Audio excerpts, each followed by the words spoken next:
Let's be honest. Most people find networking because they can't sell. I mean, this was my story.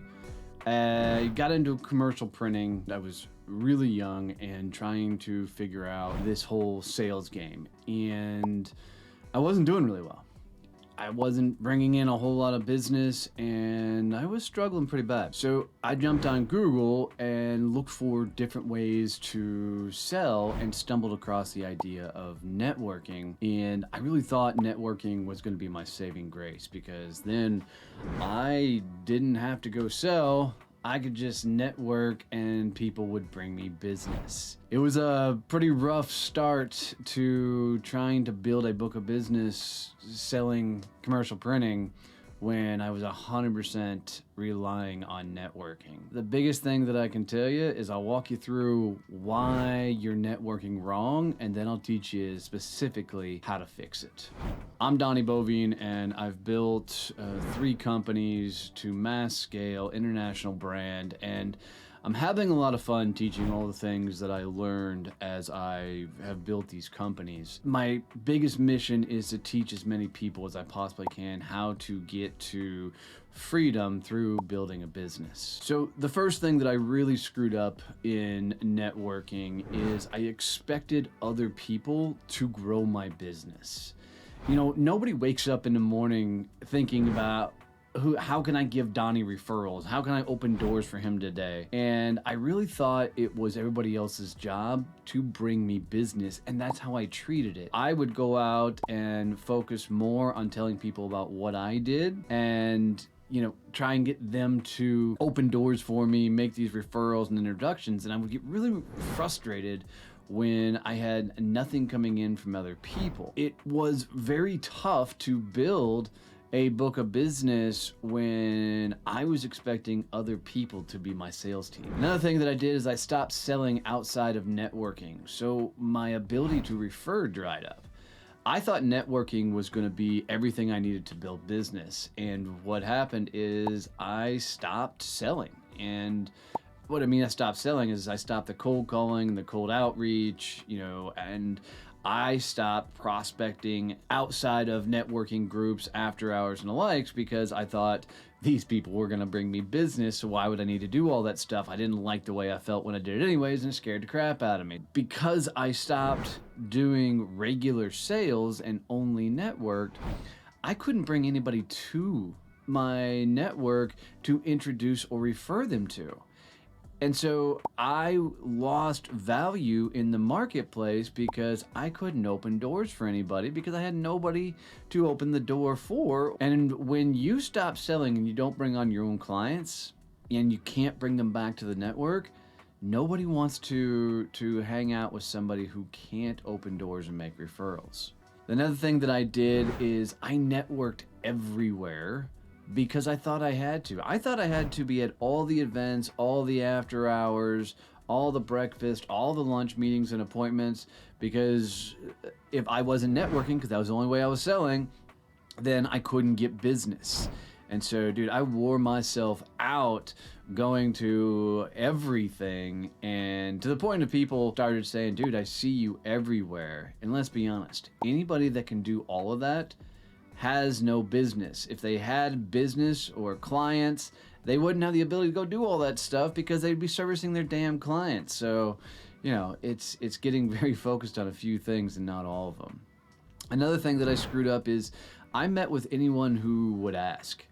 I literally, if somebody wanted to sit down with a cup of coffee, even if I knew there was no way in hell that we were going to do business together, I said yes. I had this little coffee shop that I sat at, and I would do back to back meetings with people. I mean, so much so that people knew that they could come to that coffee shop and I would most likely be meeting with somebody there.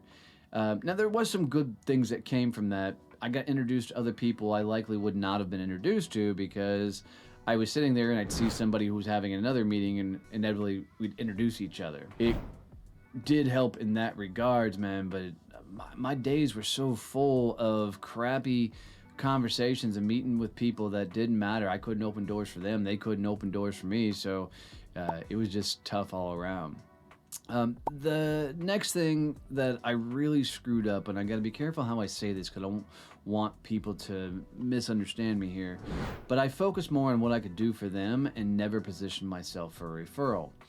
And what I mean is, I tried to keep the spotlight so much on them that people never knew I needed referrals. They thought I was good, and when you're doing fantastic, badass, and awesome, there's no reason to refer you. And so my answer anytime somebody asked me how things were going was, dude, everything's awesome, things are amazing, having a lot of fun. And so I was constantly positioning myself that I didn't need any referrals or introductions because I was doing it all on my own. And when you do these combination of things, networking gets really hard. And so I want to walk you through, how do you fix it? How do you network right so that it really works and becomes an effective tool for you? So the first thing is, you got to understand networking is not about referrals. It's about introductions. And let me explain. Very rarely am I ever going to see your perfect referral, like that ideal person you need to meet that needs whatever it is you sell. But if you can tell me specifically what industries refer you the most business, or their client base would be your client base and they'd be a synergistic relationship, like you would create a circle of influence with this person, if you can tell me that in that particular industry, then I can make introductions all day long. People misunderstand what a referral is. Referral is, hey, Bob meets Sally. Sally, Bob is looking for your services and is extremely excited to talk to you. So there's a sales conversation expected. I'm tied on the back end of a referral.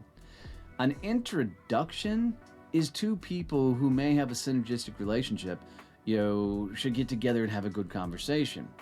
And so people are always focused on referrals. And when you focus on referrals, you're focused on people being able to sell for you. And so flip the script and start thinking about, how can I position myself to get the right introductions? Because people understand that I either have a contact list that they need or want, or I have the ability to get people to where they want to go. We make introductions and not referrals.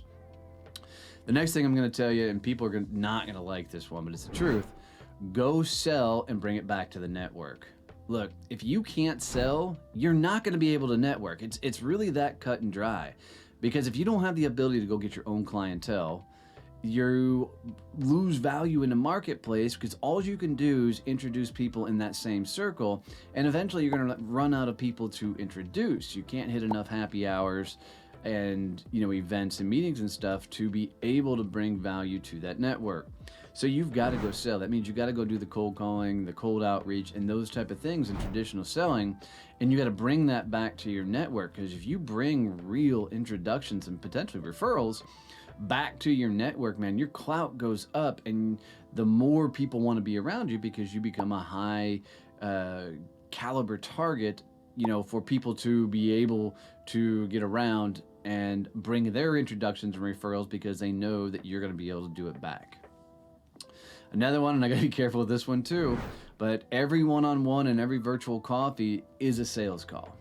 Look, when you sit across from somebody, the idea is, let's get to know this person and let's put them in some sort of metaphorical box. And what I mean by that is, all right, is this a person that is just a face in a crowd? Meaning, you can't introduce them, they can't introduce you, you can't give each other referrals, you're not going to open up doors, right? So that person's kind of just a face in the crowd. Not a bad thing, you know each other. There might be some value at events or anything because you know each other. But the next one is this a person that I want to work with? Is this a person I could, offer a business to do? Is this a person that can get me to the people I need to get to? And you're literally positioning that conversation of, what leverage do you have with this individual? And, people always say that these one-on-ones and virtual coffees should be a get to know you. You tell me about your world and for 30 minutes and I'll tell you about mine. Hell no. You go into those freaking virtual coffees and one-on-ones and you get laser focused and specific on, okay, cool, who do you need? What are you looking for? How can I help you? And you focus on getting them introductions, getting them referrals, and you ask.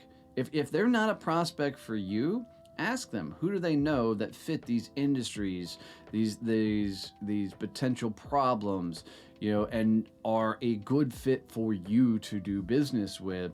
And you need to take control of that conversation. Don't just let it be a get to know you. Make it a high value conversation where both people walk away going, holy hell, that was awesome. And the best way to do that is to make introductions. So, you got to understand what's the leverage, what's the value of this conversation, so you know how to proceed and move it forward. The next thing you got to do is you got to set an objective for each week. It's okay, look at your calendar. Every after-hour event I may go to, I'm walking away with 2 appointments. Every virtual coffee, I'll have put them into a box.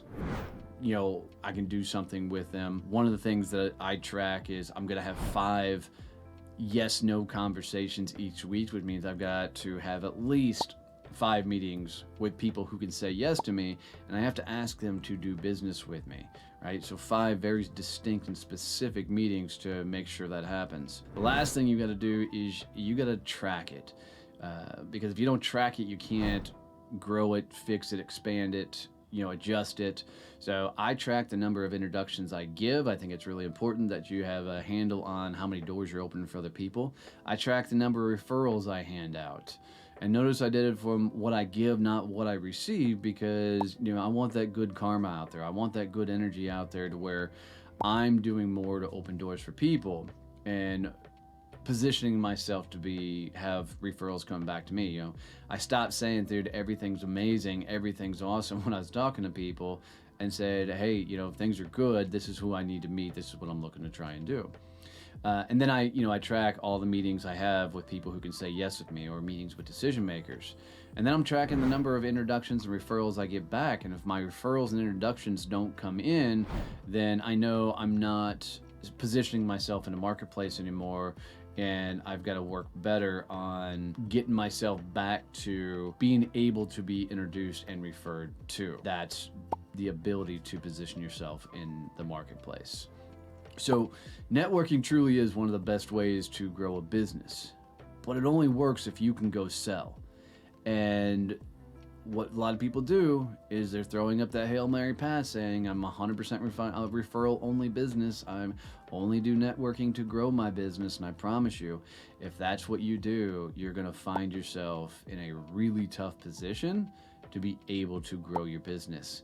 Networking doesn't work if you can't sell. I hope you guys got some value out of this. Do me a favor and comment below, what are some of your best networking strategies, or where do you go to actually network in the marketplace to give people who are watching this an idea of places they can check out and go network. And do me a favor, if you like the video, please like it, subscribe and ring the bell so you get notified when new videos come out. And if it makes sense, share this out to a friend, coworker, another business owner it really helps me reach more people. And as always, guys, I truly appreciate you. Love you, mean it. See you, bye.